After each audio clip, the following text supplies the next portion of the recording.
I have a question. So yes, do you guys go by Bobby and Robert? Like, or do you want, like, I mean, like, because I'm like, that's like, because I saw it, I'm like, how, know, like, a different question. I'm sorry. He's Bobby Quarters on YouTube, so I try to call him Bobby. I know him as Rob, though, so I get that backwards a lot. I usually go by Bob. I've thought about maybe going as Chaos on stuff like this, but I haven't made it official or anything like that. Okay, so what do you guys want me to call you? Because I don't want to confuse myself either. Well, I mean, if you say Robert, you're not going to be wrong. You could just refer. You could refer to me as Bobby, or or Bobby Quarters. If you say, you don't have to say the full thing, but just Bobby. That's fine. Okay. And I'll sometimes just like say Bob to him, like when I do our intros. But I also know him as Bob too, so that's got to be a little confusing. We believe in a diversity of names on this podcast. We decided to purposely challenge ourselves each time. Hi, my name is Nader Tot, and welcome to my channel, home of Lost and Found. Lost and Found is a series where I review movies, TV, and video games that I consider underrated, obscure, or forgotten about. I've been down here too long. It's time for me to ascend. From the sewers of Gotham, a new villain emerges.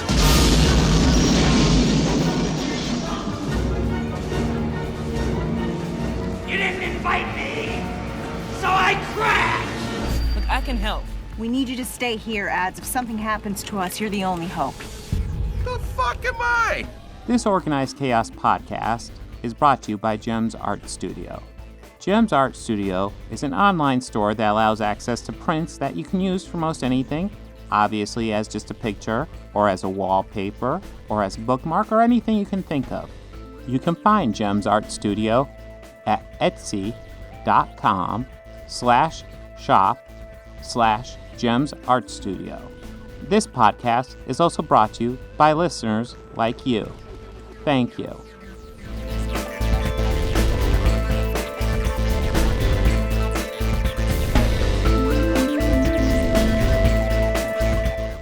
Hello, and welcome to another Organized Chaos podcast.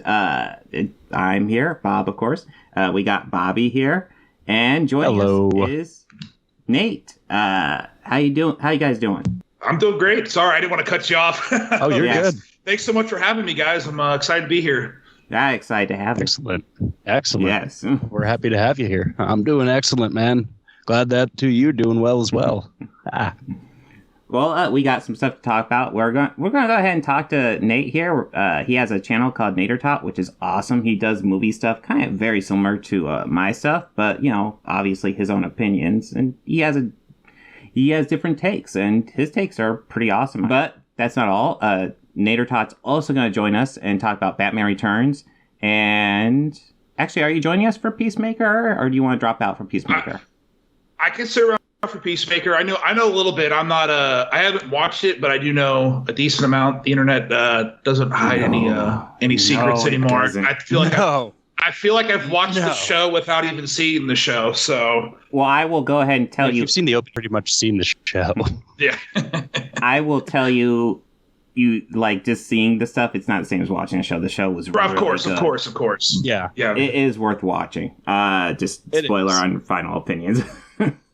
Yeah, it's totally worth it. So yeah, we did want to talk to you, Nader. Talk to you about the whole YouTube thing. Kind of what brought you to YouTube. What made you want to do the video thing?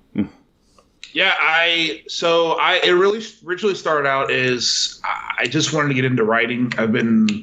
I had quite a few passions that started closing up. I wanted to play football, but got too old for football. So I was just like, I'm going to start writing. And the year before I started YouTube, I actually wrote a book, which it exists. It's there.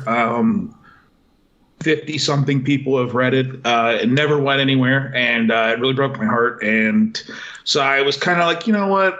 I should get into YouTube. And I found myself kind of in conversations bringing up shows or movies that people have never seen.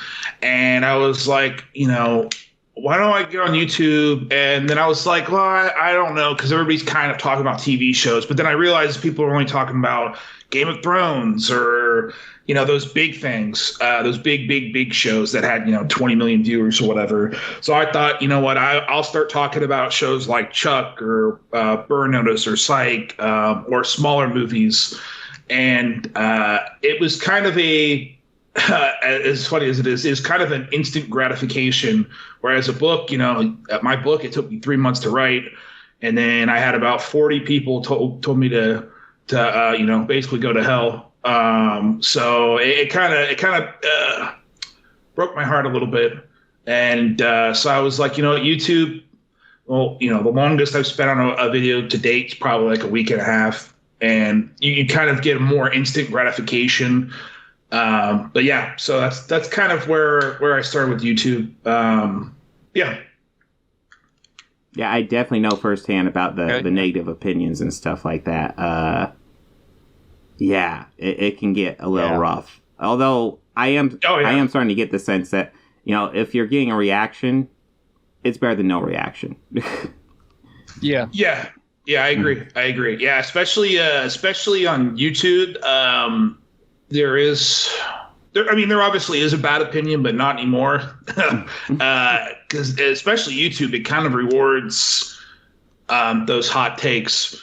And so, yeah, I just went to YouTube, and I don't try to push hot takes. I try to I have kind of dabbled into picking on movies or whatever, but I generally don't like to. But yeah, I really enjoy doing it. There's some days, like I'm sure you both. Sorry about the dogs. There's some days like you guys, I'm sure, are the same way, where it's not entirely fun as it should be. It's very challenging. It can feel a little grueling. But yeah, I still enjoy YouTube. I think about it a lot in a way that my other jobs never made me really care about. So. Oh yeah, I know. During my other jobs, I'm usually thinking about like what I'm gonna do next on YouTube. Right? Honestly. Yeah. That's how I was. I was just trying to find some sort of escape and do something. I always just thought it would be cool that if I did have a book pick up or sell, that I wrote it when I was at work. Like literally, I didn't write an ounce of it when I was at home, and I was like, well, that'd be pretty cool if it ended up selling, and I had this kind of story to go with it. Obviously, it never happened. But yeah, it's taught me a lot. YouTube has. It's taught me a lot about patience, which I still suck with. And kind of learning all the different dynamics and the misconceptions that YouTube has. There's a lot of misconceptions about YouTube, which again, I'm sure you both have learned about. So it's an interesting process. Yeah, it definitely is. I went to a broadcasting school a little bit in the beginning of like 2020, and a lot of like the assignments were, hey, when you're done with your video projects, put them up on a social platform and everything. The first few runs of everything I did was okay. The only thing that I got my first strike, and it was like one of the first things I put up, was a music video I made that was about 1:10. And I just keep going like, nope. I've even put like the whole, hey, this is just fair use. This was done as this, and nope, still okay. I'll just take it down. You put it up on Facebook, it's fine. Yep. Yeah, it varies too. Sometimes it won't be fine on Facebook, and sometimes you'll clear that strike, and then all of a sudden something else pops up out of nowhere on the exact same video. Yep. A separate upload. Yeah. It's like, what? Yeah. The copyright system is it's brutal. It sucks. It's like I said, it's one of those misconceptions that I had to learn about, and I've learned some tricks, but even then I'll spend hours and hours just busting my butt on a video, and then you'll have a copyright strike come out of nowhere in 2 seconds of uploading your video. So it's frustrating, but that's YouTube. That is. I'm not gonna lie. Like, if you paid attention to the release of my last At the Movies, you probably noticed that I said, okay, it's gonna get released in like 3 weeks.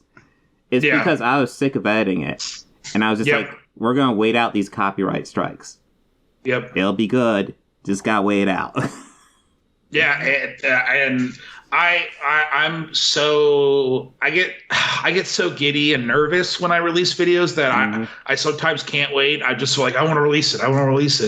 And that's something that I for all the BS that we go through with YouTube, it's the very rare thing versus other jobs. And I often refer to YouTube as a job because I think people misconstrued it as, well, I'm going to screw around and make a video in 5 seconds and become rich. Like, it's not that at all. No. Well, there are people who do that, and and it's very, very rare. Yeah. And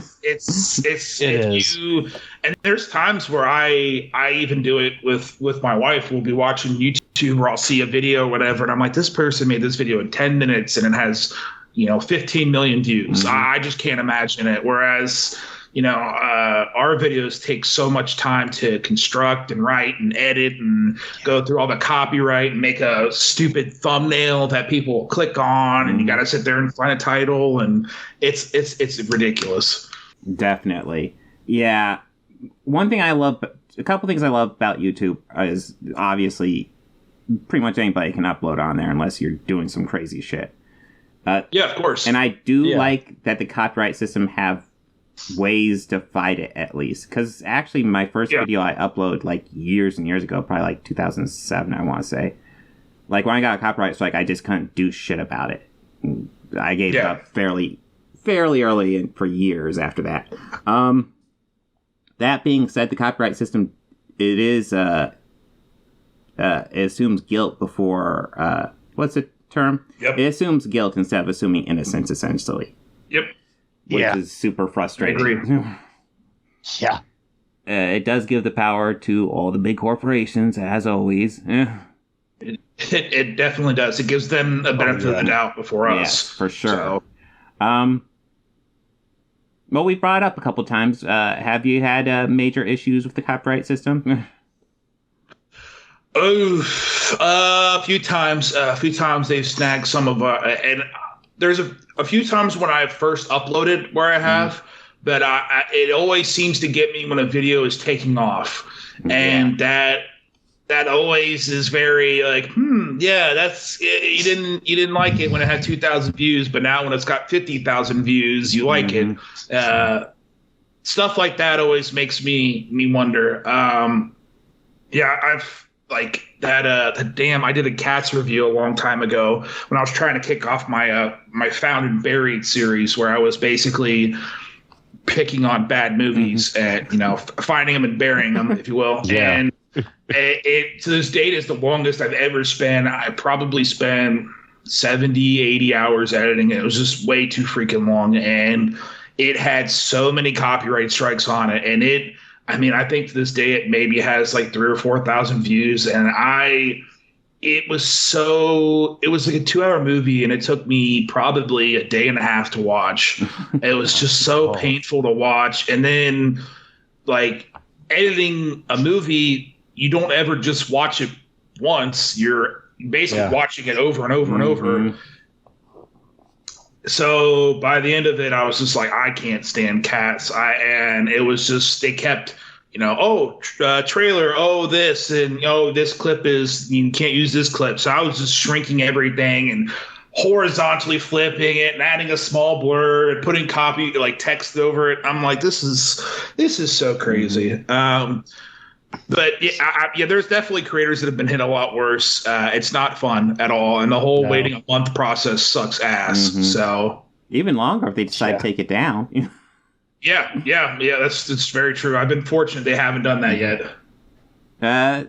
Since we're on the topic, it kind of brings to mind like the toughest issue I had. It was when I was first starting, I did a World of Warcraft video, and I asked creators if I could use their footage.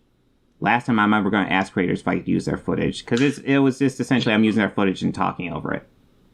Right. Most people didn't reply. Other people said yes. And then the video came out. And then the day after it came out, the person came out and said, no, you can't use this footage. And I said, what? I said, it's already out, dude. Sorry. And it's fair use. I'm not going to take it down. And then they did a full copyright strike on me. What? It's the last time I'm going to ask permission. I mean, that's such bullshit. So that's crazy. You know, it took a week because obviously they didn't take me to court because what the fuck are you going to do? Right. Yeah. No, you're going to spend more in legal fees than you'll ever get in a YouTube video, unless you're like Mr. Beast or something where you're just pouring in cash. But us small tubers, you know, it's not. We're not pouring in the cash like that. Yeah. But yeah, that was just a crazy experience I had, and that's hilarious. I know I mainly wanted to focus on you, but yeah, it just popped in my head. No. That was unreal. Just like I'm trying to be polite and give you a heads up, and you're just gonna dunk. Okay, cool. Yeah. Now when I pull footage, I just put their YouTube link or whatever at the bottom, and the screen or whatever, just for that reason. Because like you said, it's fair use. You know, as long as you're not just basically resharing their video, you know, that's what we get so mad at studios and companies for, is like, that's literally what fair use is I'm creatively finding a way to, you know, re-engineer something you made, but I'm making it my own, which is what fair use is. So it's frustrating, but when people click on the link, they're clicking on it for our commentary, not for the movie clips. So like what is your biggest video to date? Biggest one to date is my Star Wars Clone Wars one. That really it kind of makes me feel like I'm the kind of made me feel like a one-hit wonder a little bit, because I had the most exponential growth in my channel in terms of views and everything from that video. Like I think I had 8,000 subscribers in like 3 weeks, 2 weeks, just a gigantic growth. I think it's got almost 700,000 views. I got probably 20 or so above 100,000. But that video really just exploded. I worked tirelessly on that video, and I was very, very passionate about the Clone Wars. And I saw that Star Wars was kind of making it was definitely making a comeback at that point, because I think The Last Jedi and stuff was already out. And I had talked to so many people about the Clone Wars, and they're like, well, what's that? And I said, it's the fill-in to Revenge of the Sith, and really adds a lot of character story and background and information that the prequels were desperately missing. And everybody's go, oh yeah, so it's cool. And I'm like, yeah, and the animation's beautiful. And people are like, wait a minute, it's a cartoon? I'm like, yeah. I ain't gonna watch that child shit. And it's like, and even to this day, I still get comments on it like, yeah, it's a cartoon, I'm not gonna watch it. And then I always cracks me up, because I'll open up YouTube and it'll be like, who Bo-Katan explained or Darksaber explained. I'm like, if you guys watched the Clone Wars, you wouldn't have to have who Ahsoka is explained, So it's my biggest video to date. It's probably my proudest achievement. I really love it. The second proudest achievement in terms of, I guess, kind of sidewalling the question was my psych video, which it went trending on Reddit. Actually, it was front page on Reddit, and I had a couple people like, hey, did you make this video? And I was, yeah, I made it. Like a couple people I know in real life. And I ended up having one of the executive producers for Psych end up commenting on it. And I just was like, oh, that's freaking awesome. Like, and to this day, I still, when I talk to NBC Universal for the Psych movies and stuff, they know about my review. I get to proudly say that about a dozen of my reviews are the most reviewed parts of whatever that show is. Like the next closest Psych review is like 60, 70,000 views. Mine's 300,000. Wow. Burn Notice, I think the highest next on Burn Notice is like 1,000. Mine's like 200,000. So I get to pull that a few times and be like, I got the highest viewed on Burn Notice or whatever. And that's my in quotations claim to fame. But the Star Wars one is my biggest, my crowning achievement, if you will. Nice. Yeah, I've actually never been approached by like producers or stuff like that, and so I'm a little jelly there. I was like, oh man, they're gonna want to oh man, what if they get me to come in and work on a script or something. No, it was just like, hey, you know, thank you so much for doing the review. And, you know, I just thought that was kind of neat. Yeah. But yeah, I you know, it's a small little brag, but yeah, when I reach out to some of the studios and stuff, they're aware of my presence and sometimes negatively aware of my presence in terms of EA, Electronic Arts, video games. They're not a big fan of me, but yeah, my crowning achievement. Well, EA definitely has their issues. They do. They did not like my second to last Madden review, and I have been blacklisted since. So they do not respond to my emails anymore. They used to. Well, Madden is it's an interesting franchise. Oh yeah, every year there's a new one. That's very nice about it. Not everyone can be gold when you're spitting them out like that. Yeah. It's there's zero innovation or creativity or change. And yet they good change, but yeah. I mean, they profit $1 billion every year from something that's recycled garbage. Okay, but seriously, how could Major League Baseball, how could the MLB game be better than Madden? It's way better. 3 years, yeah, way better. MLB The Show is legitimately a good video game. You could play in the Field of Dreams, like it's awesome. It's really that's awesome. Yeah, I haven't even played a baseball game, like, because I'll just stick to the hockey games personally. But yeah, I played the show and I got Madden, and I was like, I'm gonna get rid of Madden and just keep the show. And yep. Yeah. Same way. Yeah. Better decision. Yeah. But guys, the new version of Madden has audience mode, which allows you to sit in the stands and watch the game. Oh, Oh man! And it's not at all filled with glitches and bugs and game crashing moments and stuff. It's like Jesus. It includes a bit where you can virtually tweet about the game while on the field. Ooh. Right? Wow. Impressive. New GM mode. Yeah, impressive. Wow. No, I'm not gonna lie. I haven't played Madden in probably like 10 years at least. I mean, you're saving your own time. Yeah, you really are. You really are. I kind of took a moment back, played a little bit through the pro league, like the pro mode, and I was just like, okay, yeah, this is just not funny anymore. It's so painfully bare bones, and for you to go back, 10, 15 years and play a game that has more modes, more animations. Let's say, I don't know, Madden 08. Yeah, and but then you're like, wait a minute, that's like 2 consoles ago. That's on discs that are like a third of the size, and it's a way better game. And it's way better, and it's like, how is this possible? And that was $20 cheaper. You're paying $70 for new games if you got the new consoles and stuff, and it's a huge ripoff. It's ridiculous. EA's not fond of me, and I am not particularly fond of them. So a lot of people aren't fond of them. I'm not particularly fond of them. So yeah. They've managed to ruin a lot of franchises, so yeah. But I'm a big fan. Money, that's all that matters. And if I was getting some of that money, I wouldn't be upset. But I do not get any money, so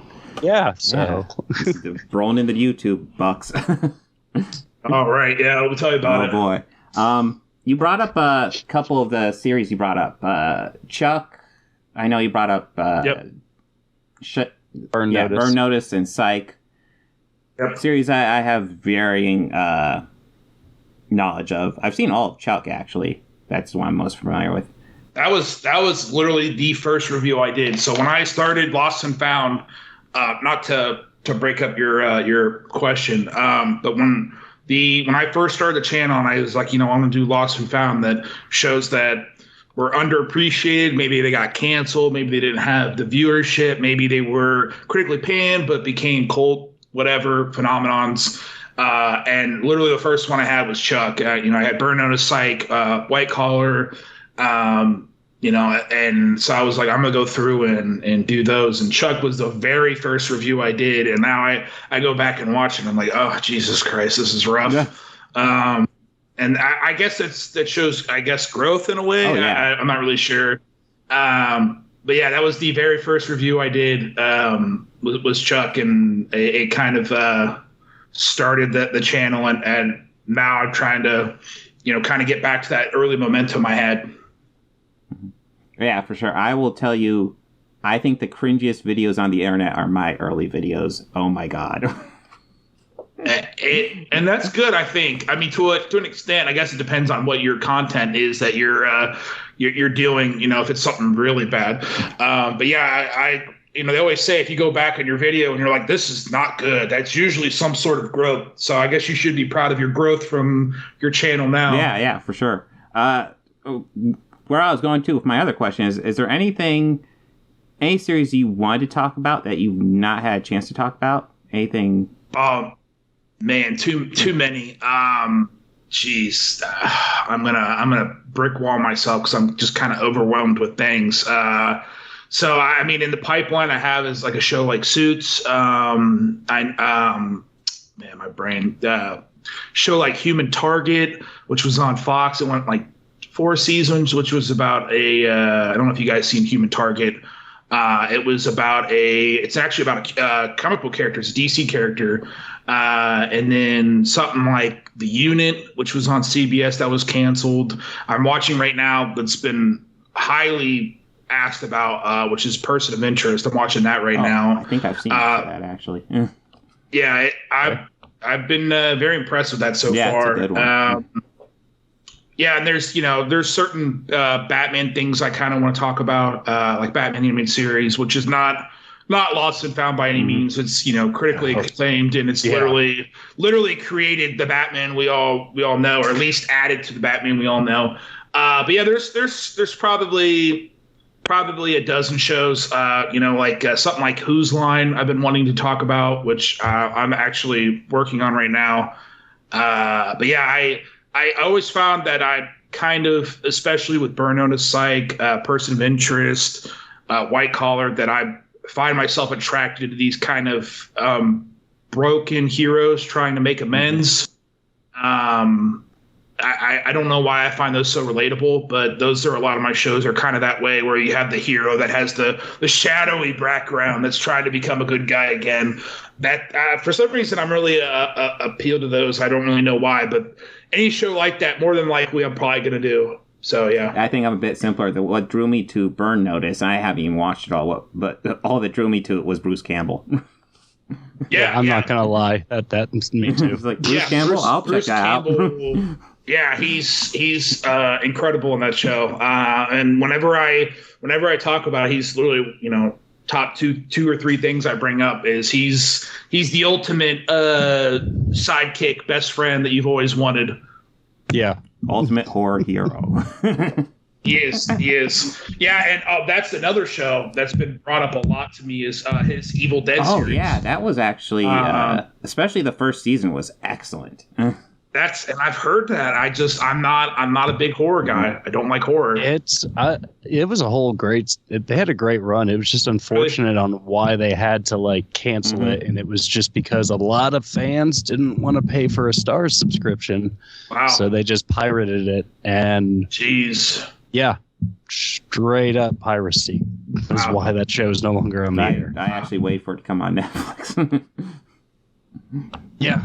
Well, I mean, that's fine too. You're like, everyone gets their taste. Mm-hmm. But yeah, the initial airing was just, there wasn't enough viewers watching TV. That is disappointing. Yeah. Wow.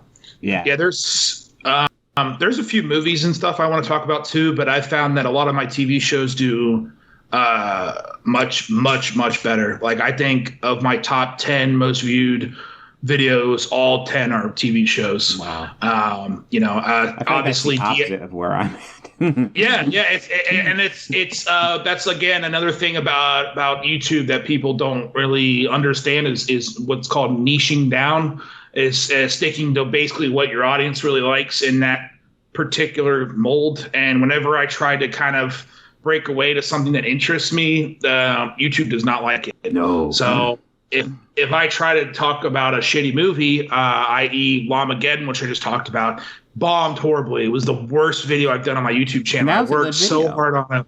I loved it. Yeah. I was cracking up. I was like, this is super funny. And my wife loved it. And that's usually how I gauge it, is I'm like, you know what? If my wife's sitting there and she loves it, or she's like, hey, that's a good point, I did something right. But yeah, if you got to really stick in your niche. So it sucks. But yeah, that's how YouTube works.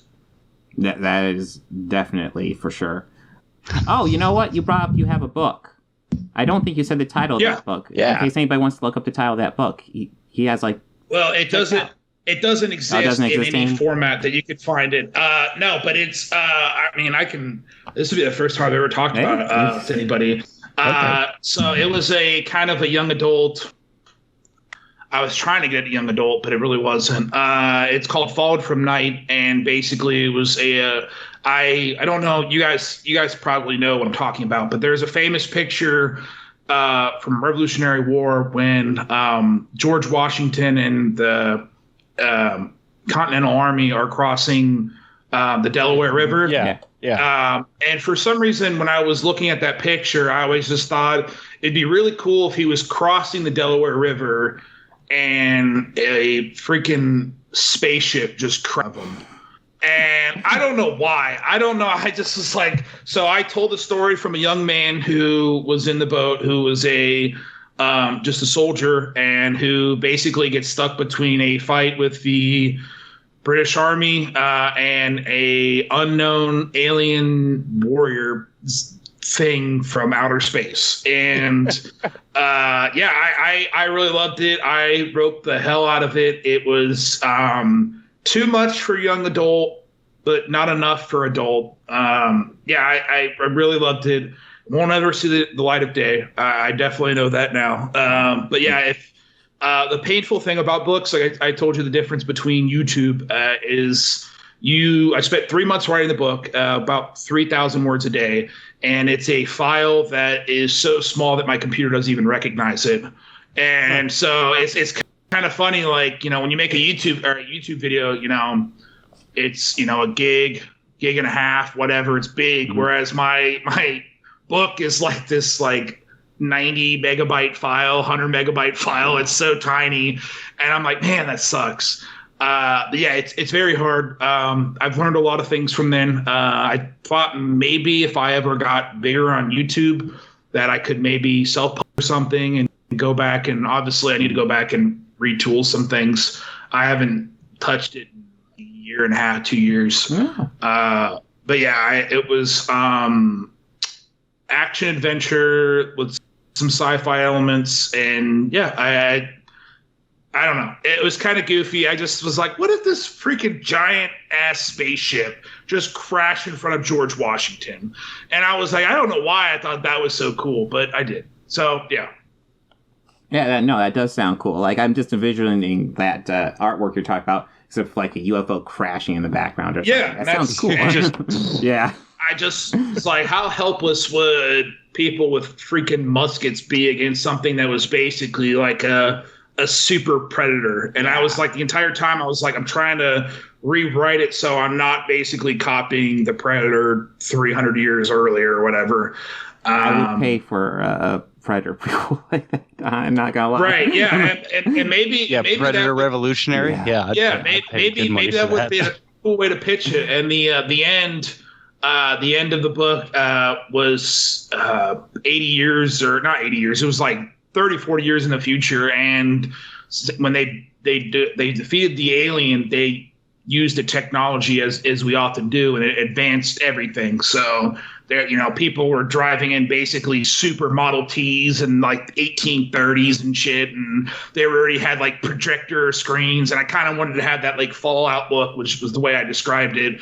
And I pitched it to about 36 different publishing agents, publishing companies, and they were not fans. They were not fans. And I read so many things about Stephanie Meyer, the woman that wrote Twilight and all that, and J.K. Rowling, that they got denied 20, 30 times. And I was like, oh yeah, it's gonna be me. And they're like, no, It was not me. So yeah, you live and you learn. But yeah, it was an interesting adventure. Something else that came up to me is because your following's not like around like the same size as mine. I was kind of curious how your sub growth went, because I know mine, it took me like almost a year to get like to 100. And then so I have almost 22,000. So you have a little bit. I think you have, how much do you have? 32? I'm actually dropping a little bit. I just dropped below 28,000. Okay.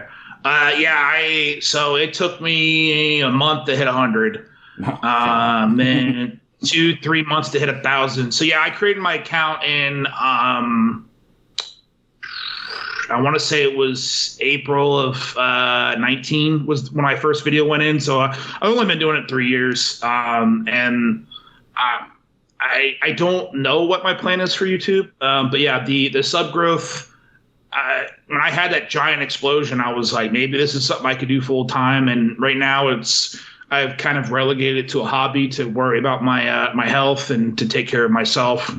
But yeah, obviously, it obviously would be nice to do YouTube, because as big of a pain in the ass it is, it's way better than any day job you're going to have. So yeah, sure. It is for sure.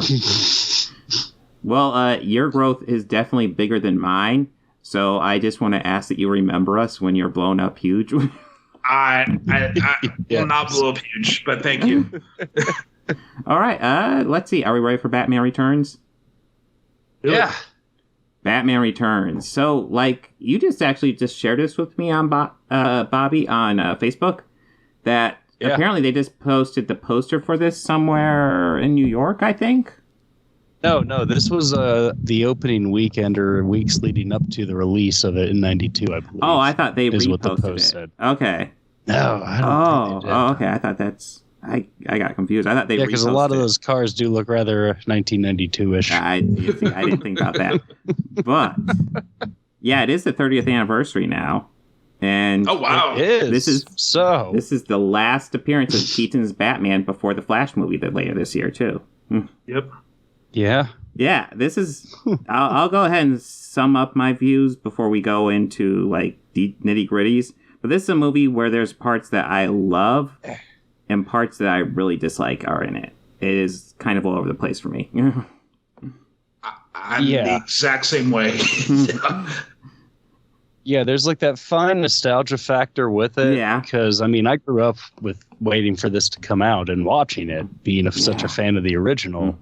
And, like, I mean, I even joked last week when we were talking about the original Batman. I was like, it didn't quite feel right watching it without that Warner Brothers catalog ad in front of it. Like, it just didn't have that same punch, But this one, I remember liking it. But watching it now as, like, I guess older and through maturer eyes, it's kind of going like, this is really, really dark of a movie. And I remember a lot of, like, toy advertisements and Happy Meal advertisements for it, which I know this is a point about this movie. But yeah, this is an odd entry to these four. What were your thoughts, Nate? Yeah, no, I actually rewatched it today in prep for our conversation, and it had been years since I'd seen it, and I've never really been fond of it. I love 89 Batman a lot. Big part of my childhood. I watched it. My dad knows every single line. He can sit there and repeat the entire movie. My dad always hates Batman Returns, and so that kind of became my bias. And I watched it, and I agree with you, Robert. There's a lot of parts where I'm like, wow, I really love that. That's really interesting. And there's other parts where I'm like, God, I hate this. It's so absurd is the best way to describe Batman Returns. It's so absurd. It's like, and the thing is like Tim Burton is so unapologetic about all of it. You either love it or you just, I don't know. It's all over the place. Yeah, definitely. Well, you do get the feeling that he's just really doing whatever he wants in this movie. Yeah. He's, I told my wife, he's masturbating to his own style is what it feels like. Yeah. He's just so engrossed in being dark and gothic and weird. and odd. And I look how weird I can be. Look at this. It's artsy but dark. Right, and that's it. And there's things about it that I really appreciate. Yeah. Like, I think it's a really good looking movie. There's certain shots where I'm like, wow, he does a really good job of kind of painting that silhouette of Batman and the lighting on him and everything. But then go ahead, sorry. Oh no, I was going to say that whole set design is just amazing. Yeah. Like, it's just that soundstage of the building tops and Gotham, the whole that it looks more believable than an actual rooftop. Like that's the stuff I love about these two movies in particular, and they did carry on in the other two, I think, but not this one. I just kind of feel they're a little more emphasized, maybe with that Winter Zoo Park, because that whole set is incredible, but just I'll get into that when we get to the end of the movie, but. There's a lot of texture to the movie. And I think it both helps that it's, obviously in the day and age they still use film and not digital, but it has a lot of texture to it. And like the sets and, like you said, they Warner Brothers went all out and built these gigantic sets. And it really shows, like, everything just feels like there's a lived in feeling. And it's not just this bare, creepy, odd world. But there's just so much absurdity to it that it's like, okay, I can only accept so much. Well, do we want to start the good or the bad? That's up to you, my friend. Yeah. Well, all right, let's. I have a good note as my first note, so I'm going to vote for good. Okay, we'll go good first. Well, let's go for your note. Well, the good note I have is like a lot of it, and even just establishing the world, like you had brought up earlier, Nate, just like the set and the soundstage, and just a lot of the camera movements too. They're just visually beautiful. Like, but it still has that dark and gothic aesthetic. But just a lot of it is like with the lighting, as you also had mentioned. But just even the early special effects and camera tricks still just make it look like its own living and breathing world. Like, I believe this actually exists, and I still believe it actually did prove that it is on the Eastern Coast, because at the tree lighting ceremony, there was a radio thing there, and it had a W, and most of, I believe it's every station that is east of the Mississippi starts in a W, and everything that's west starts with a K. Oh, wow. Yeah, it is something like that. Yeah. It is something like that. So, yeah, well, the broadcasting school. But that was my first positive note. A lot of it are just kind of like jokes, like about how cats can save life and regenerate it. Well, yeah, going on to positive and the cats. Catwoman, I think, pretty inarguably is a serious highlight here. It really is. I love Michelle Pfeiffer's take on it, because she's just crazy. It's not traditional Catwoman, but I dig it. No. I dig what she and Burton are going for. Like the whole vengeance thing was just such a great angle for her. She's insane. And I think her and Bruce's relationship is super interesting. I love when they're making out on the couch and they're trying to hide each other's wounds from each other. Yeah. That's awesome. And they graze them. The best scene in the movie, and it's not just because it's got Susie and the Banshees playing in the background, but that dance scene with her and Bruce, when they figure out each other's identities, and you see just this look of horror on their face where they step apart and then just come back together, and they're like, oh, fuck, are we supposed to start fighting? What's going on? Right. Oh, my God, I love that scene. Oh, no, that was beautiful. But that was the name of the group, because in the beginning of that scene, my note here is going, is that band playing Super Freak? No, they play Super Freak, and then after that, Susie and the Banshees, but yes. Oh, okay, yeah. No, I know that. It's like some weird orchestral Super Because I was like, Freak, listen, like, and then it goes to sound just Susie and the Banshees. That's Rick James. Yeah. That I noticed that, too. That was weird. I agree. I guess it's kind of another pro that is kind of a negative is there's a lot of scenes like that where you guys mentioned where there's just the two characters or they're talking, whether it be on the rooftop or there, that I really enjoy. And it's funny because none of them had that overbearing Burton aesthetic to them. It's just two characters, and they're going out the chemistry, the acting between Keaton and Pfeiffer. The writing is really good. And I eat up. Michelle Pfeiffer is wonderful in the movie. She's really good. Absolutely gorgeous. Even to this day, she's absolutely gorgeous. It's really unfair. But yeah, I'm a big fan of what she did in the movie. Well, I think even Keaton too. I feel like Keaton gets a bit more time to shine in this one too. I do think Keaton has a bit more room to, like he does I feel like he has more to do here than in the other one. Well, he also has a little bit more room to look around too. Not much. No. I caught that at the end. How he's still like up, has some more room, but not much. No. He's lucky that bad armor is fucking armor, because his inability to look to his side is a major how many times did he get stabbed in this? Like, a couple of times. Yeah, he got you. Yeah. Well, it doesn't help when you let Catwoman kind of flirt with you and look for the spot to stab you. I mean, nobody blames him. Nobody blames him. No, not at all. Yeah, that's. I even tweeted. I was like, Batman Returns is so freaking horny. Yeah. Like the entire movie is just like there's so many sexual innuendos. I mean, obviously there's a lot of stuff that's like right in your face, like literally her licking his face. But there's so much. I'm like, Burton was just like walking around the semi the entire time. There was something going on where he was really going through it. Well, Michelle Pfeiffer in that Catwoman suit was probably what was going on in Burton's mind. I mean, throughout this whole thing, you get Selina and Bruce flirting. You get Batman, Catwoman flirting. And then you get Penguin sexually harassing Catwoman, essentially.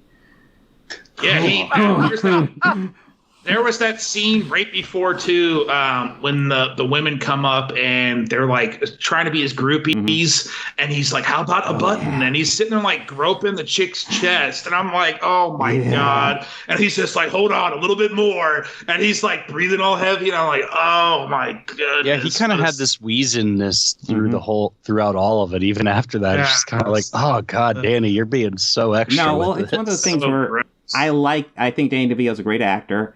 I think there's some good lines for Penguin, although I'm not thrilled with how Penguin's written, but just the performance is just not right. And it's just kind of gross. And that's not how I've seen Penguin portrayed before. And it doesn't work. This is a different Catwoman too. So doing it different's not a big deal, but it's not really working, at least for me. Penguin thoughts. Penguin. No, I'm right there with you. I think they tried to adapt their own mythology, similar to what they do with Selina Kyle and Catwoman, but it's just like I said, it's Burton masturbating to his own style of just weirdness. Like, how many times we have to see him eating raw fish, or he's spitting out black goo, and it's just like, and the Penguin's kind of motives and stuff throughout the movie is just not great. It's just not very. I just found, I guess I don't want to go into the negatives, but I just didn't really enjoy the villains. I just wasn't really captivated by the motives, or it's so hard to follow up somebody like Jack Nicholson when he did. Yeah, I was like, and then I just felt like Christopher Walken was just doing his Walkenisms the entire time, which I don't object to. But so was the actor who was playing his son. He was doing a Walken impersonation the whole time. I really like the suit. I like the 92 suit more than the 89 suit. I've always been a big fan of that. I think it looks a little bit better on film. And like I said, some of the shots look really, really good. Aesthetically, a pretty movie. I guess that's about my pros. I like Keaton. I don't feel like he was Batman a lot in it, though. That was something that kind of stuck out to me. And I was curious about the runtime in which he's Batman in total. It can't be that very long. It can't be long in comparison to the 89 Batman. But yeah, Yeah, now that you mention it, I actually think that he was Batman for like Bruce Wayne in this a lot more than he was Batman. Yeah. Yeah. Which would be different, because I feel like 89 was definitely the other way around, although I'm not sure. Yep. Yeah, because that one he was primarily Batman throughout the majority of that movie. Yeah, and then I think one of the coolest kind of dark, and I guess this is where his Burton's aesthetic really works, is that the shot of him just waiting and the manor, just Wayne Manor, just sitting there in the dark, just waiting for somebody to call for him, is like so twisted and nihilistic that he's just literally doesn't have anything to do. He's not eating. He's just sitting in the dark waiting for somebody to call for him. I just thought that was really I liked it. Yeah. I think that was good. Saying a lot without saying anything. Yeah, no, it's one of the things I kind of like about the Keaton Burton Batman, that it's explored in other ones, but like there's like this, like he's more Batman than Bruce Wayne. You really get the sense that in these movies. Yeah. There's one part in this, and it's right when that riot of all the circus gang starts hitting the streets, and they're doing that. There's a part where Batman steals a bomb off somebody, and I was like going to write in my notes like, oh, you just can't get rid of a bomb on some days. But later we see him shove it in the pants of another guy, and he throws him down in a ditch. So then my notes just changed to, so Batman just killed a guy. Yeah, and smiled. He actually kills... And he actually kills less people in this than in the last one, but the murders he does here are really bad. Like, essentially, he kills two people here, as I recall. He blows up the guy with the bomb, and then he sets our guy on fire. Yep. Oh, yeah, that set a guy on fire. That's right. Yeah, I was like, oh. Yeah. Oh, that's I also kind of thought it was interesting. I guess this is a pro or con. I know that a lot of people... because I found myself watching it, and especially when he was walking around Christopher Walken, I'm like, Keaton is so tiny. He's not he's like 5'10", which to me is really tiny because I'm a big guy. But I was like, he just seems really tiny. And then I kind of was like, well, Batman's supposed to be, or Bruce Wayne's supposed to be unassuming. So it kind of worked into his advantage a little bit, where I'm like, he doesn't feel like Batman, but he is a pretty good Batman. I obviously, some say that he's, the best, and that's a argument for a different day. But I was like, I just don't say that he's Batman. I'm like, wait a minute, that's the point. So, and Keaton obviously is really in the last 15 years picked up just being a tremendous dramatic actor, and he's good here.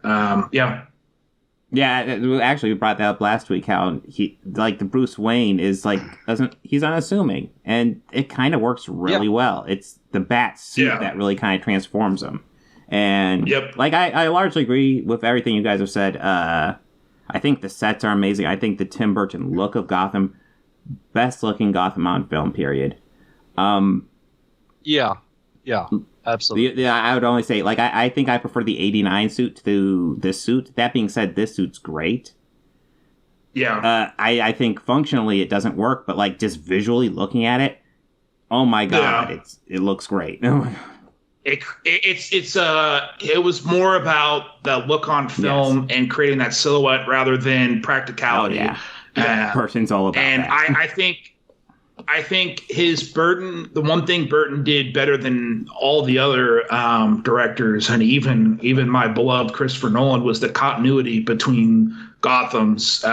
That's something that Nolan really struggled with. Is he created that look in Batman Begins, but it was completely different in The Dark Knight, which was completely different in The Dark Knight Rises. But 89 to 92, you're looking, you're like, oh yeah, this is Gotham. This is the world that he's created, and he stuck to it. So yeah, it's definitely overtly gothic, but that's the way Gotham's portrayed in a lot of the graphic novels and comic books. So both Gotham and Burton.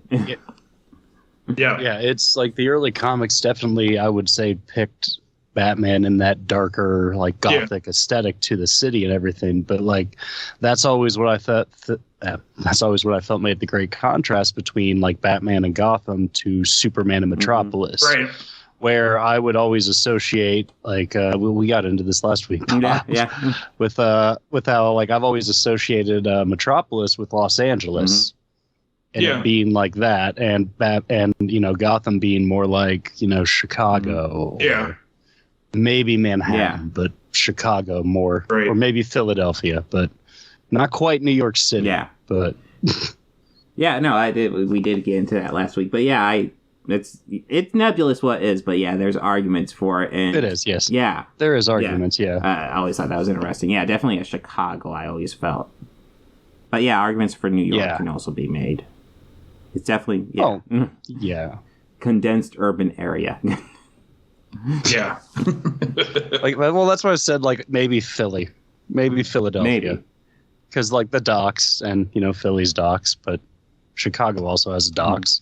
Yeah. Let's see. Are we ready to move into some of our gripes?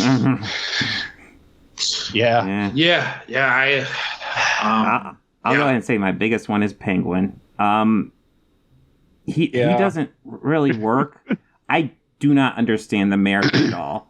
Max Schreck is a billion times more electable than Oswald Cobblepot in this movie.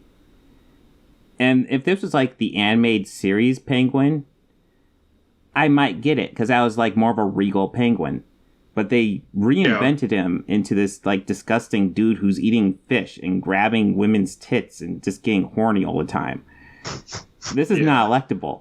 And yeah, politicians are horny all the time, unfortunately, but they don't display it like he does. I mean, holy shit. I think the villains in this movie really are not great at all. The motives and plans, I was like, wait, so Shrek is wanting to like save the power and store it, and then like Penguin's like, then his plan is to get liked and then manipulate people, and I just was, I mean, Catwoman is, an anti-hero of sorts, and she really kind of pulls up the other villains, but I'm just like, I don't really care about what they're doing, and that really kind of hurts. Like, I kind of found myself kind of drifting, where I'm like, oh, right, I got to pay attention to this mayor scene that I don't really give a shit about. Yeah. And it really, I think it hurts the movie. No, very much so. Like, Catwoman is all over the place, but I forgive it because she's clearly crazy. She survived an assassination. Well, not assassination, but she survived a murder. Attempted murder, yeah. So she's kind of out there. Yeah. I kind of thought the whole sports store scene, or the department store, kind of just really came out of nowhere. Yeah. It was like, oh, so Catwoman's here for, plot convenience. Because, we need to have the three of them meet together in the same frame for like another beautiful shot. But yeah, no, I'm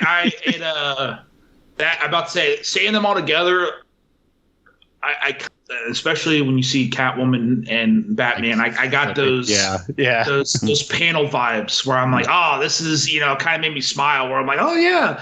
And especially when she was coming out, and I'm like, oh, you see Batman and Penguin kind of looking at her, and I'm like, this feels like it was pulled out of a panel. But that scene is, just like, oh, okay. Things just kind of happen in this movie. Yeah, it goes from like being like, oh, this is cool, and then he has that Hella umbrella. Oh, Jesus. I was like, oh, that's kind of cool. Yes. It was like not as cool as I remember them. Yeah. And, I think a lot of the action has dated really badly. My wife was laughing, and when he was fighting the goons in the street, and I was like, this is the days before there was fight choreographs and stuff, and obviously there was somebody probably choreographing it. It wasn't just. But it looks like somebody in, like, when I was doing the home movies when I was a teenager, it looks like something I was doing back then. It's not impressive, and of course Nolan's movies, and then Affleck, and now what we're seeing with Pattinson, we've kind of stimulated our brain to see differently, but now that it's like, it looks really goofy. Yeah, it does not. The fights very are not stiff here. Yeah, very stiff. Yeah, it looked like he was fighting a horde of juggalos. So, you know what? Maybe you guys will remind me. It's only been a couple days since I've seen this. What was the Penguin's end goal here? To kidnap all the firstborns. That was it? Yeah. That was it? And, well, he was going to drown them in some toxic sludge. I know that was his plan at the end, but what was his plan early on?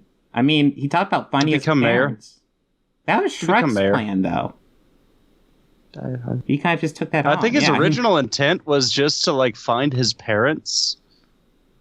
But I was under the impression he found his parents. Yeah. It's very murky. I don't... Yeah, I don't... I said I don't give a flying shit about any of their motives at all. It doesn't make any sense, and I don't care. And Danny DeVito is really good, but he can't act out of that kind of hole, that deficit he's in. It's so... Yeah, I was so confused. And another thing I realized in the movie is that Batman's an idiot. He falls into like 2 or 3 traps. He leaves his freaking Batmobile in the middle of the street. And I'm just like, you're not very smart in this movie. There's that woman that's like clearly set up that he's can be fall into a trap. And I'm like, wait, you're going to really go to that? And it's very weird. Well, here's another thing. How are they able to hack that so easily? I know. I don't know. It's like they hacked the Batarang. That kind of bothered me a little. Break into his car. What? But they had to do all that just to put a little attachment on the bottom. Yeah. And then once that was gone, it was fine. So you're telling me they didn't need to strip apart it and rewire half that thing? Yeah. Even ignoring the engineering geniuses Penguin probably has working for him to do this. So Batman's that's totally how cars work. Yeah, Batman's being framed, and they put all these bats into the crowd. And Batman thinks the best way to approach this is before you leave, do this huge Batwing thing and fly around with the bats for a couple moments before you go down. Well, in the sense of frame jobs, it was a good frame job. Yeah, but you could at least I will give them credit for that. It was But Batman's helping them. Yeah. Well, yeah, but I mean, it's a good frame job. Sure. I'm giving him credit. It's a great frame job. And that's why I said he's kind of an idiot.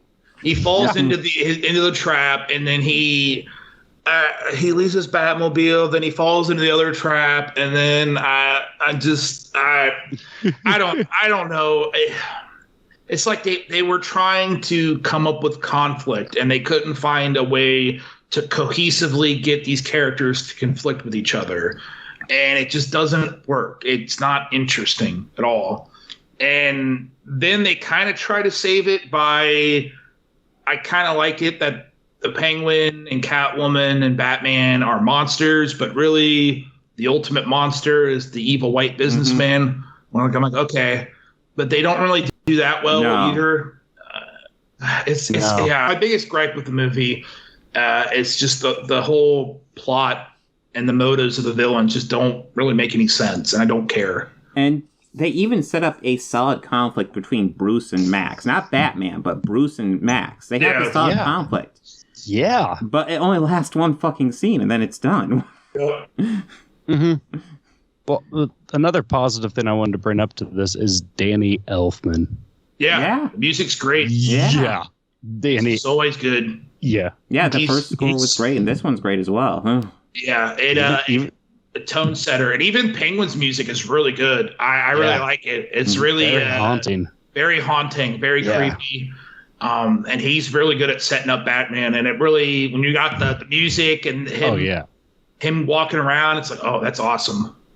Well, like even with that opening score, like it's hard not to get a little excited when you hear that dun dun dun dun dun, dun, and it's just like I agree. Which also definitely is pretty much ripped for the animated series, which which obviously they pulled a lot from these first 2 films, which as I might have to watch or check out your animated series video when you make it, or I know that Bob and I have also talked about it, how this is just like that series is just it's Batman. It's It's it is. It's so much so, like, I know I'm probably not alone. Like, if I see a panel and I'm just reading, man, I just hear Kevin Conroy's voice in my head reading it, same as Mark Hamill as Joker and the rest of that whole cast, just because that whole show is just beautiful. But this is like a positive that came out of Batman Returns, though. Yeah, it's the prototype Batman for me. It's the the Batman Bible, if you will. Well, I think anybody trying to make a Batman movie or TV show should look at it, because it dives into the psychology and finds a way of kind of appealing to everybody, but still sticking to the mature roots of the character. I mean, it was in quotation, a kid show, but then you watch it and you're like, this is kind of dark. There's a lot of stuff going on. I think. Oh, sorry, go ahead.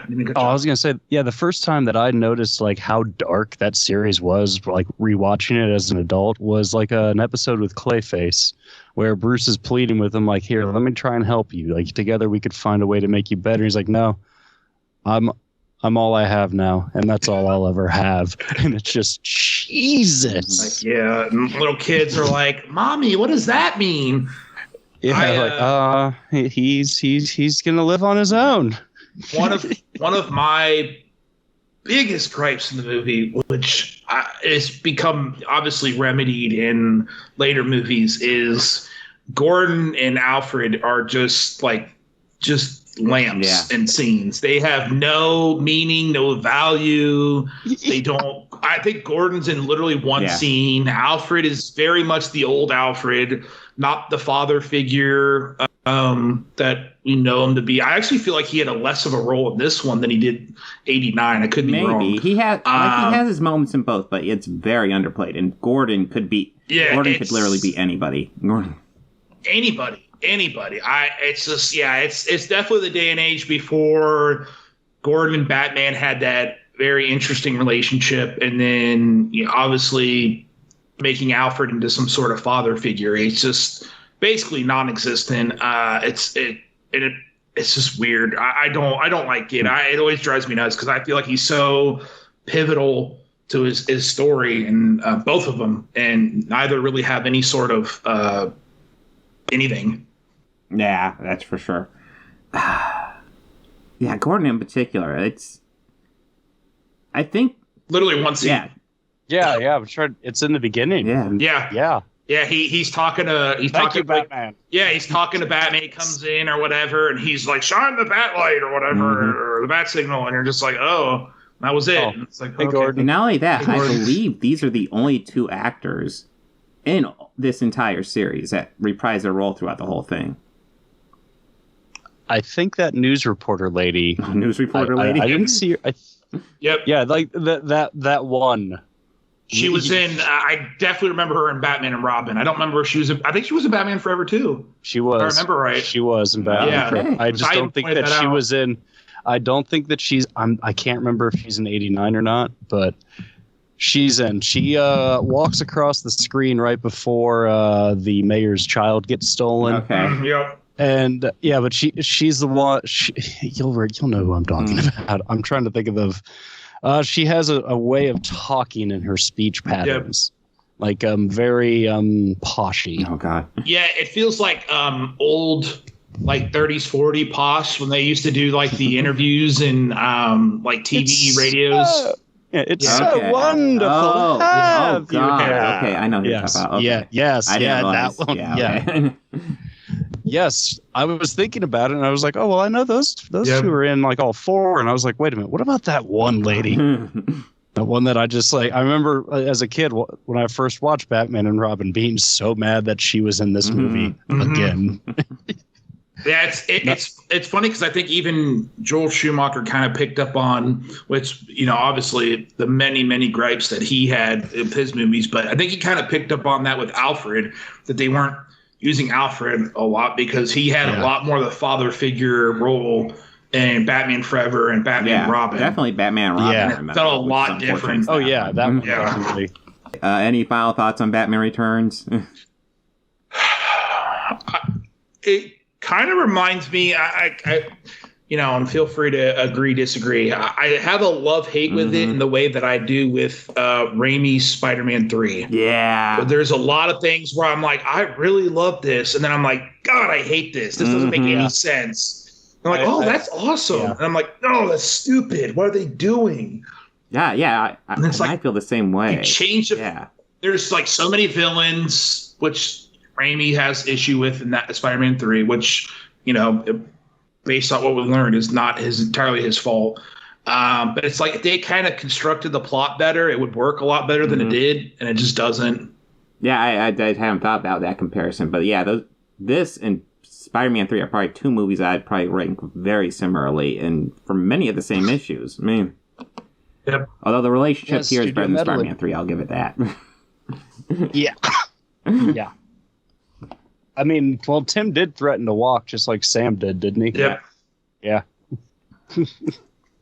Yeah, I remember when I was reading that there was an issue with Keaton's contract, and he wanted more money, and they were going to up it to he wanted $11 million, and the studio was like, no. And Burton's like, well, I'm only doing it with him. And I think that's why when Burton didn't return, Keaton's like, I'm out. And so I think they're kind of, piggybacking off each other. Yeah. They're like I said, if some people just kind of chilled a little bit, similar to Spider-Man 3, reduced a villain, take out Penguin or take out Shrek or whatever, kind of just figure out a more cohesive plot, it would have been so much better of a movie. And I mean, it's a pretty movie. The music's great. Technically pretty sharp. Some of the special effects are kind of dated. But I mean, that's to be expected from a movie that's 30 years old. Jesus. Yeah. I remember being a kid and seeing it in theater. So. Yep. I was born in 92. So quit bragging. I think I was like 5 or 6 months old when this movie came out. I was almost 11. 7. Old asses. Oh, God, my back. Oh, Spider-Man 2. I'm the only one that can complain about being old. Jeez. All right. So let's dive into some Peacemaker here. So if you stay with us, Nate, we're going to be spoiling it. Have fun. Yeah, go ahead. I'm here. Spoiling the ever-living shit out of it. Yeah. Oh, well, actually, it'll be nice if you're here. If you have any questions, let us know, and we'll fill in you and the audience. Yeah. So, yeah. So, Peacemaker. Yeah. Picks up right after we have an entire police department and all the prisoners become essentially aliens. Yes. Butterfly aliens. Oh, boy. I guess to summarize it, I just kind of loved this series overall. The last 2 episodes were great, of course, but oh my God, this was so good. Well, the last 2 also had some very important plot beats to it. I believe it was episode 6, Peacemaker killed his dad. Yeah, yes. Which was a huge moment for him. What was it? Like White, what was his name? White Dragon? Yeah, White Dragon. Something horribly bigoted like that. He's essentially like a grand wizard in the Ku Klux Klan equivalent. He's like a white supremacist superhero. Yeah. Was that what's his face from Terminator? Yeah, Robert Patrick. Yes. Yeah. The T-1000 was a racist in this. Of course. He looks like it too in the movie or the show. When I saw him in the show, I was like, then you guys said that. I'm like, oh yeah, that makes sense. Yeah, for sure. Yeah, he was. That was like one of my first notes. I was like, the T-1000's a racist. Yeah. So that's Robert Patrick plays a villain? What? What shocking.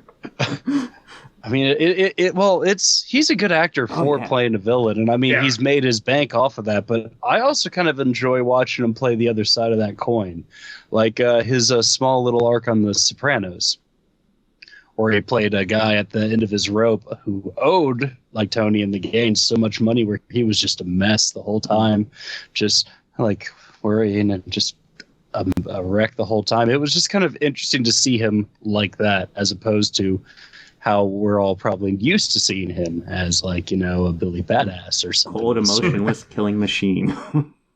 Yeah, and to a crying Just wreck of a human being. No, here he's a menace. Cold and ruthless. And what I love about this is that they do a good job establishing that Christopher Peacemaker, he loves his dad. But throughout this series, he's recognizing his dad is a serious piece of shit. Yeah. He's having the slow realization of like, wow, my dad does suck. Yeah. You know, he even says, you know, I'm not racist throughout the series. And, you know, but he gets it kind of naturally because he's raised pretty fucking racist, clearly. Yeah. Well, I mean, we see a lot of flashbacks to his childhood in this, as we've seen snippets of it throughout the series, but we see a lot in this episode. And we even see parts of where his dad pitted him and his older brother to fist fights in their trailer parks courtyard there. Yeah. It's like it's essentially cockfighting, but it's his kids. And that's probably something it's his children. Often. And they're taking bets on all of it. Yeah, like he had a shit upbringing. Yeah. But it also invents to sorry, Nate, spoiler alert, but yeah, one of the fights that he gets into his brother, he ends up socking him hard enough in the nose that kills his brother, and his father had blamed him the rest of his life for killing his brother. And it's like more spoilers, but it's a huge part of his evolution in this series when Peacemaker realizes it wasn't his fault. It was his father's fault. It all kind of comes to a head when his father attacks and Peacemaker kills him. And it was 100% choice. He just pointed a gun to him. He thought about it. You could tell he didn't want to do it. And then he did it. And then his dad was even saying, like, you don't even have the gun. And before he could even finish the sentence, he fired that bullet. Yeah. But admitted, I was ready for him to die the second he smacked Eagly. Yeah, oh man. I was more like, Peacemaker, rip his fucking head off. He just smacked the whole Eagle. Eagly is the best character in the series without doubt. So an eagle. Like, it's a CG. What was it like you were saying? Didn't you say something about Alan Tudyk like mimicking his movements? No, Alan Tudyk came up with the dance in the intro, or helped come up with the dance. Okay, that's right. Eagly, I don't know if that's puppeteering or CGI. Yeah, probably a mix. Okay, but it looks so damn good. Yeah, we've seen two shots where Eagly hugs him, a bald eagle hugs Peacemaker. And that's just as amazing as it sounds. And we see another one where he fully wraps his wings around them, and it's like, it is the most amazing thing. It's like, oh, and you see him sneak his phone out, take a selfie, which I would too. Well, absolutely. But when you first see the hug, you're like, does the eagle even know what he's doing? It seems like he knows what he's doing, but you don't know. And at the second hug, it's like, oh, that eagle knows what he's doing. That's awesome. That eagle fully understands everything Peacemaker says to him. It's the best sidekick ever. It really is. Well, his sidekick Vigilante is also pretty great. Oh, yeah. In this. He takes a whooping in these 2 episodes. Well, that bomb that hits him in the season 6, episode 6 or episode 7, where he gets blown way back from a grenade explosion. You can see he is messed up. Like, his chest is all torn up from that one. It's like, oof. And he's acting like everything's fine, but then eventually he passes out. I'm just gonna take a nap real quick. How good is Cena in this? Acting really good. Yeah, he's actually really good. Like, it's definitely in his wheelhouse, the character, but he does add a lot of depth to the character. He does a good job. He's really good with like the dramatic stuff, and like, I know it seems like something that would be not out of his realm, but for like the sense of him like being over the top and completely extra when he has to be Peacemaker, kind of how he was in the Suicide Squad movie, that works very well too, because that, like Bobby had mentioned, it's very much in his wheelhouse. It's very much to either being a babyface or a heel in like wrestling terms. Like, he's good for doing that, but like for the dramatic stuff, he will surprise you. Like, there'll be parts where you'll be like, God damn, Cena, like, you're okay, like, impressive. But I've seen him in very small roles here and there, but I believe he could definitely work at it if he keeps at it, and he could be really probably bigger than The Rock. Oh yeah, just judged on this, I'd probably say he's a better actor than The Rock. Yeah. I mean, I don't he want has to the throw shade at The charisma. Rock because I think The Rock's good. But Yeah. I do too. Mm-hmm. Yeah, I liked Cena and the Blockers and Vacation Friends, which are both kind of comedies, but he did have kind of room to be dramatic. And I was kind of like you guys. I don't want to say surprised, but I'm like, oh, okay. You're more than just a big hunk, you know, which I guess is kind of unfair because we've now seen that, you know, there's quite a few wrestlers that have come out that have been quality actors. So I was curious how he was in the series. Yeah, he's very well. He does a very great job. Between his performance and Gunn's writing, he took Peacemaker from a character that I really disliked in Suicide Squad. I was happy when he was dead. I was disappointed when they brought him back. To a character I'm now excited to see in season 2. Yeah, it like started with how he left the James Gunn Suicide Squad was like, really? Why? Why do we have a series of this guy? Where's the Bloodsport series? I don't want to. Yeah, what the hell is this shit? And by the end of the first episode of it, I was just okay. I'm on board. It took me a couple episodes to get in. I want to say second okay. episode for me, but yeah, I was definitely warming in the first episode. But yeah, the first one where we kind of got a taste of how he was raised by his piece of crap dad, and it's just kind of and it did end with an eagle hugging him, so it's like well, he can't be that bad. He can't be that evil of a person. I think we brought up last time, but yeah, I want to just stress. I like all the characters here. Like it's not just Peacemaker too. There's a whole crew here that Johnny Canos. I think I always mess up his name. Harcourt, Amanda Waller's daughter, whose name I can pronounce when I hear it, but when I look at it spelled, I'm like, what the fuck is that? There's also I just know him. I can't think of the character's name, but I just know him from his name on the Sarah Silverman show, and it was Kevin. Okay. The bearded guy. Yeah, that's Johnny Canos. I think. Okay, yeah. And one of the 3 returning Suicide Squad characters. Who else? Oh yeah, Vigilante, of course. Yeah, Vigilante. As he likes to call it, PMV, which I don't know what else I could stand for. This movie also did feature one of the best little moments at the end of it, right at the end.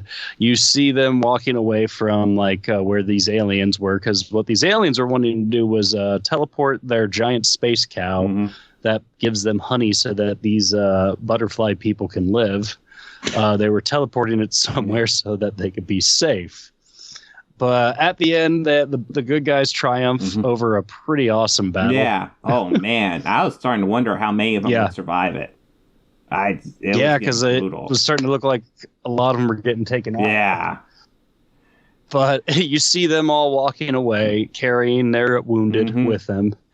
And you slowly just see, as somebody run up and some dust settle, and 2 people land next to him, and somebody else land on the other side. It's Wonder Woman, Flash, Aquaman, and Superman floating. Yeah. And he's like, "You guys are late, you super dorks." Well, what's great is that we're going to spoil the whole thing here, but you get this silhouette, so it's obvious they're just CGI.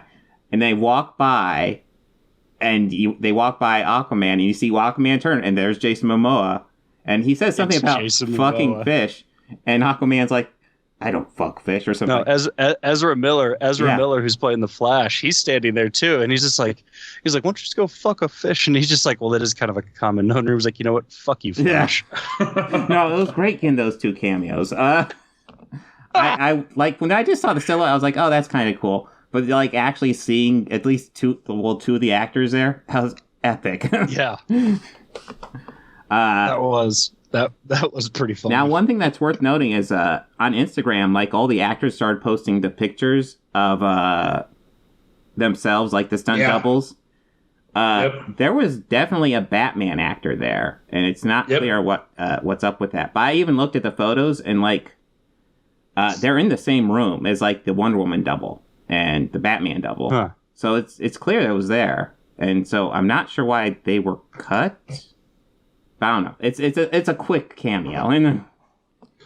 It is really not quite a blink and you miss it, but it is a real quick cameo. No, you're not going to miss it, but it's, maybe a minute. It doesn't help that the DCEU is such a mess right now that you don't know who's coming back, who's not. So I'm sure that probably there was some sort of, because I saw that picture of Ezra Miller in the bat suit just screwing around. Or was it Ezra Miller? No, there was I don't know about Ezra Miller in Batsuit, but there was the actual stunt double taking a picture of. It was a stunt double. Yeah. That's it. He looked like he looked like Ezra a little bit. But yeah, it was the Affleck suit. So then you got the whole thing that Affleck's not back, but he's back in the Flash, and now there's Pattinson, so yeah, it's a huge mess. I've even heard talk of how the Joaquin Phoenix Joker is going to be set in the same universe as Batman with Pattinson. I think, I don't know. Well, it's convoluted and it's a mess. I think. Sorry, go ahead, Robert. I don't want to cut you off. I was just gonna say, I think it's all up in the air. They're saying after Flashpoint, Keaton's going to be the main Batman, which I'm fine with because I think Keaton's great. Okay. And if he wants to return, that's fine. And Affleck wants out, that's fine as well. So that works out. But he's also 71 years old, too, which is pretty old to be a Batman. Even if he was to do Bruce Wayne from Batman Beyond, he wouldn't actually be able to be Batman. You'd have to have somebody else. So, well, I'll still stand by this. They'd at least have to. I was just going to say, I think they're lying when they say Keaton's going to be the main Batman after Flashpoint. I think it's going to be Pattinson, because, come on. Yeah. So what I was going to say is you guys should look into the Barry Keoghan kid from the Eternals. He is listed on IMDb. This is a fun fact. He's listed on IMDb as, it used to be, I checked it about a month ago. He's listed on there as Stanley Merkel, which, as a Impractical Jokers fan, Stanley Merkel is a made-up name. Yeah. And somebody found the call sheet, and he's listed as a Arkham prisoner. And so people think that he's going to be the Joker because he would fit in that age bracket of Robert Pattinson. So, like I said, look into it if you're interested. It's kind of he's kind of a up-and-coming actor. He's been in a bunch of stuff. But yeah, it would fit that age bracket because Joaquin's, I don't even know, 10, 15 years older than, maybe 20 years older than Pattinson. I'm not really sure. I want to say he's like 7 years older than me. Yeah, so I don't know. I think, not to completely derail the conversation, but I think Batman's got a huge Joker problem right now and needs to stop using Joker so much. Especially when he's got, in my opinion, the best rogue gallery of all comic book characters, period. His villains are incredible. No, I want a Condiment King movie. Absolutely agree. Yeah. Well, I feel that they had a great opportunity to explore a really great villain and kind of just shit in their hat with Dark Knight, and that's with Two-Face. Oh. And also, and also having Aaron Eckhart casted as him. Yep. And it was one of the biggest problems I had with that movie. That's biggest problem I had. No, it's like, and it was like, really, you couldn't even let him get away to appear in the next one. We're just going to shoehorn in Bane when it obviously should have just been Joker in this one. Yeah, no, a Two-Face feels like the best villain to follow Joker with. And I'm so mixed because I love what they did with him. But did it have to be so short? There's so much mileage you can get from it. Yeah. Well, this is just also me coming from just a biased opinion because he's my personal favorite bad guy out of all of Batman's rogue galleries or all of his villains. I just feel that is the best Batman villain, better than Joker any day of the week. But yeah, I agree. They keep going back to that Joker well over and over and over. And it's just almost to the point where it's like, oh, it's kind of like the Arkham games where it's surprise, it's Joker in both games. Surprise. Agreed. But I don't know. And I think that they did a lot of great damage report, or I guess repair after the Jared Leto's Joker in the first Suicide Squad, because that was a direction and that was a choice. Yes. Those were not choices. A good one. not a good one. But that whole first Suicide Squad movie's a mess as is.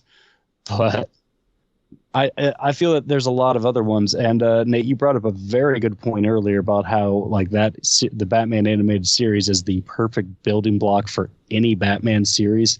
They could take those core story elements of any episode and use it as the foundation for a new villain in any movie, like like Clayface, for example, Killer Croc.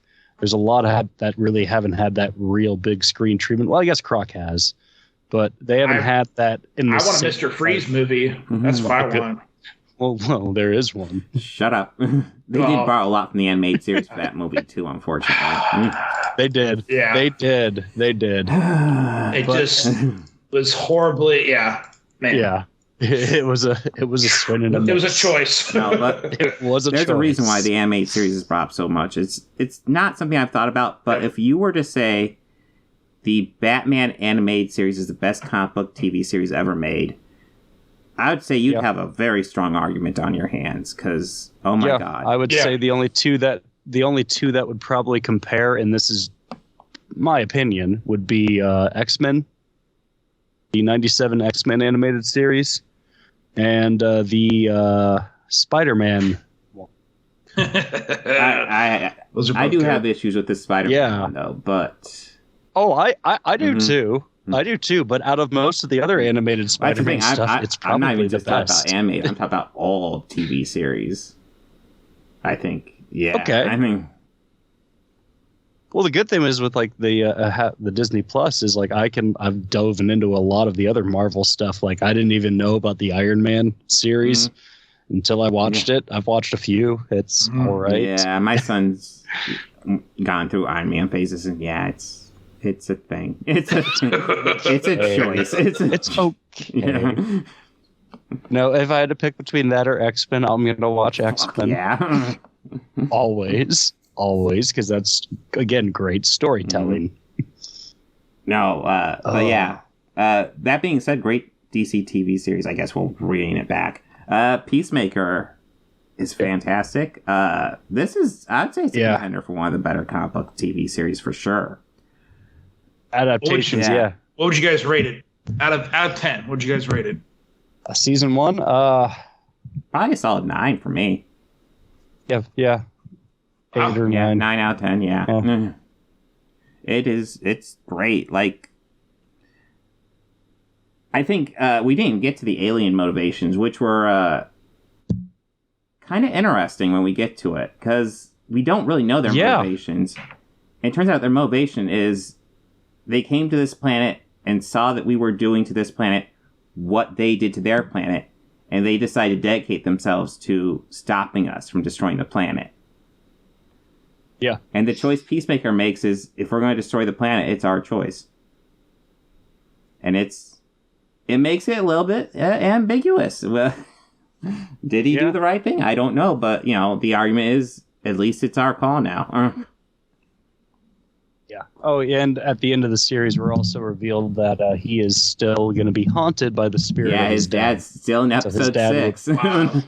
So Robert Pattinson, or episode 8, or not Pattinson, but Robert Patrick will just be hanging out as a ghost version of his dad. Yeah.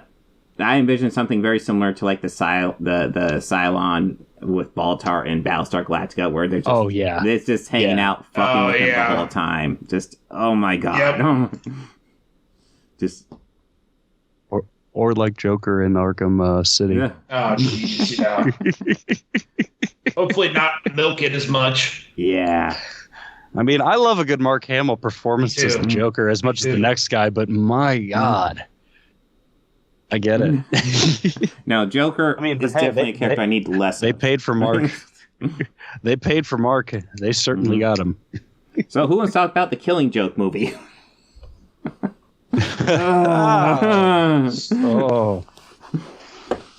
Song and dance number pass. Yeah. Peacemaker was great. There is a rumor that James Gunn is going to do another Suicide Squad series spinoff. Well, I believe he just has 2 more Guardians projects to fulfill his obligation with Marvel. Oh, it does. He has that.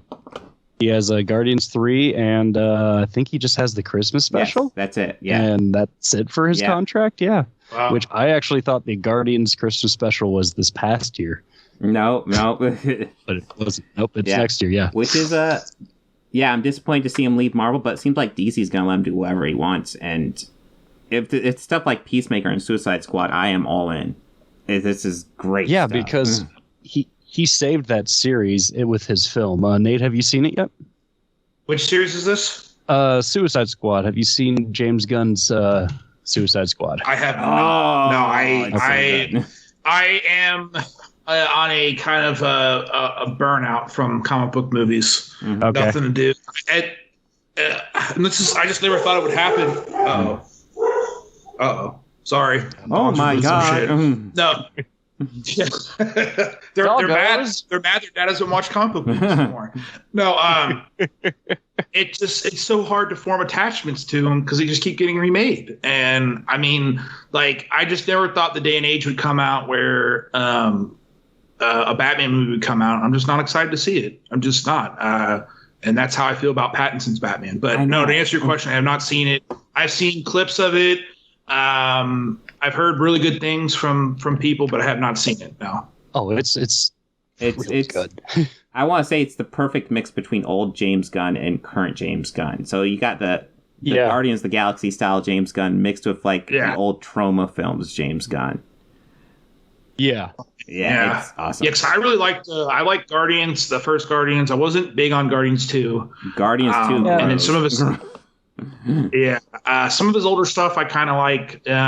He's kind of hit or miss for me, but it depends. Okay. But yeah, I've heard good things about Suicide Squad. I haven't seen Peacemaker yet, but like I said, I've seen a lot of clips and stuff from it. The biggest reason I'd watch it is really for Cena, because I really like Cena. Yeah. I've really been into his work and stuff post wrestling because I'm not big into wrestling, but you guys are definitely selling your case for sure. Oh yeah, it's kind of like, it has all the elements that just make with Peacemaker in particular, it has a lot of those same elements that carried over from the Suicide Squad movie. And it's that, I guess, I don't want to say lighthearted fun, but that fun that you feel with the James Gunn movie or project. Like that excitement of it where, you could tell he had just as much fun making it as you were having watching it.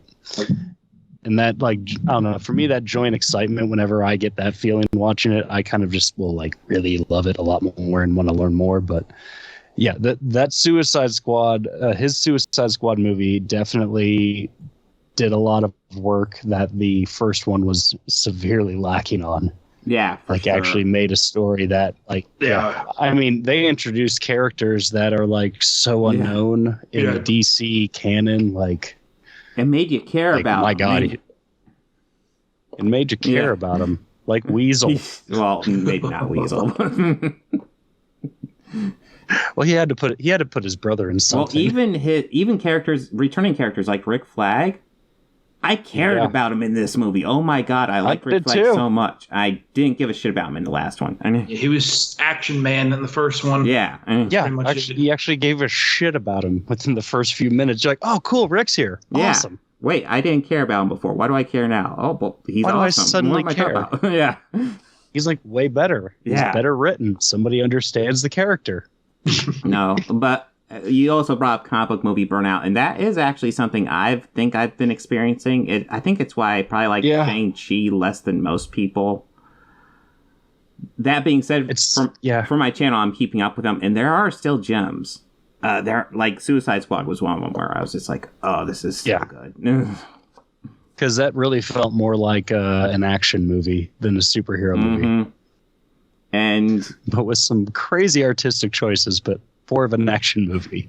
Now, I feel like right now, with Marvel being as successful as it is, it's kind of playing it a lot safer, and DC just being down in the dumps and being a tainted brand. It's just doing kind of whatever with its creators. Yeah. And we're getting some good stuff. Well, yeah, they have another great series that's been on mostly the HBO Max streaming platform, Doom Patrol. Yeah, we need to catch up with the last season. Yeah, we do. Yeah, that is a great one, and it's also kind of helping give Brendan Fraser a new career. Mm-hmm. And then we also, which is a great thing. And then there's going to be another series we'll start talking about next week. That's kind of a similar DC thing. But yeah, you have any final thoughts on Peacemaker?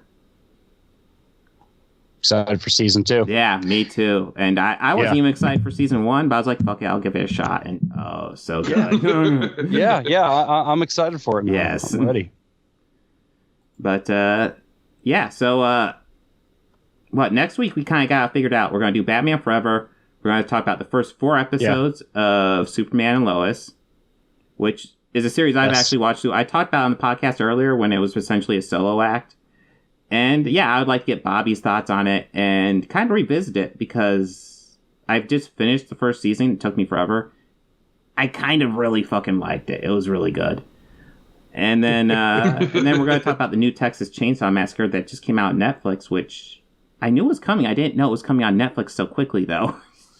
Yeah, it's a direct release. Mm-hmm. I had watched it the other night.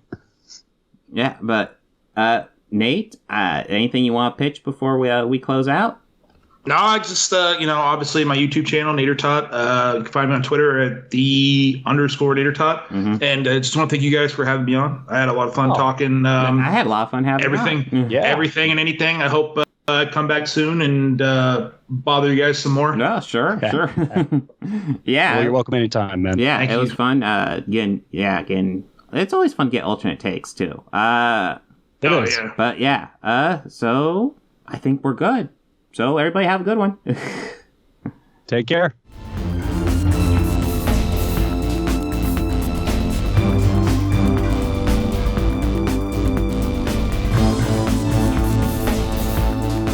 I want to go ahead and add some audio credits at the end here. The theme music you're hearing at the beginning and end of this podcast was written and performed by George Johnson, a very good friend of mine. And my current Patreons are Fel Martins, David Lara, and Lindsay Pankhurst. If you'd like to become a patron, go ahead and follow the link down below. Anything you can provide would be incredibly helpful to this channel. We're barely limping by right now. I'd love to make this my full-time job, but I'm miles away from that right now. So any help you could provide, just $1 a month would be amazing. You know you want to. All your friends are doing it.